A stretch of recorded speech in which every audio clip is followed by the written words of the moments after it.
বিশেষ কারণে এত বছর পর আমি অযোধ্যা এলাম।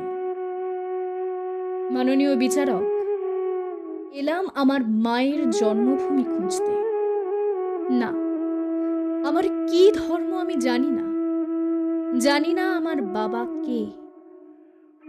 আমার মাও জানতো না এসব। আমার মা মুন্নাবাই জন্মেছিল এখানে এক ঝোপড়ায়। কোন পুরুষের ঔরসে তার জন্ম তা ঠাহর করে বলতে পারেনি আমার দাদিও। সেক্ষেত্রে জাতপাতের কথা তো ওঠেই না। মা শুধু জানতো কে তার মা। মাননীয় বিচারক, একে মাতৃতান্ত্রিক পরিবার বলা যায় কিনা ভেবে দেখবেন। যদিও পরিবার শব্দটার অর্থই আমার কাছে পরিষ্কার নয়। বরং শুনুন, বালক বয়সে বিনা টিকিটে ট্রেনে চড়ে বসবার আগে কি আমি দেখলাম ভালো মনে নেই আমার। তবু সেই জলহীন, আলোহীন, প্রণালীহীন ঘুচ্ছি ঝোপড়া, ভিখিরি জোচ্চোর দাগি মাথা আর কোনো কোনো মধ্যরাত্রে আচমকা ফিসেল।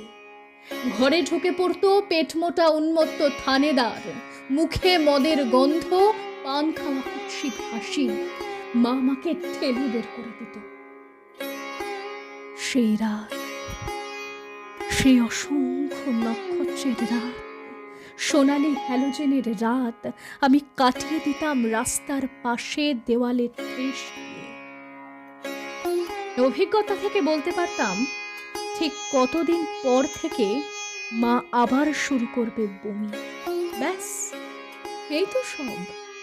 অযোধ্যা ছেড়ে আসার পর আমি কি কি করি তা এখানে প্রাসঙ্গিক নয়।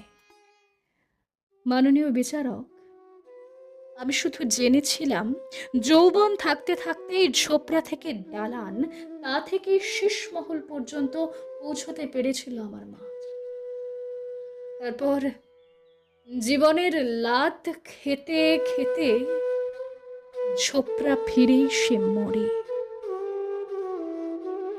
চোখ ঝাপসা হয়ে ওঠার জন্য মাফ করবেন, কিন্তু এত বছর পর মায়ের জন্মভূমি খুঁজতে এসে কি আমি দেখলাম? কেউ বলছে এখানে জন্মেছিলেন তাদের এক পৌরাণিক রাজা। কেউ বলছে এখানে এসেছিলেন মধ্যপ্রাচ্য থেকে তারা খাওয়া এক বাদশাহ। আমি জানি না পৌরাণিক কোনো চরিত্রের পক্ষে জন্ম নেওয়া আদৌ সম্ভব কিনা। আমি জানি না এতদিন আগে আসা কোনো সেনানীর পদচ্ছাপ এতটাই নিশ্চিত কিনা।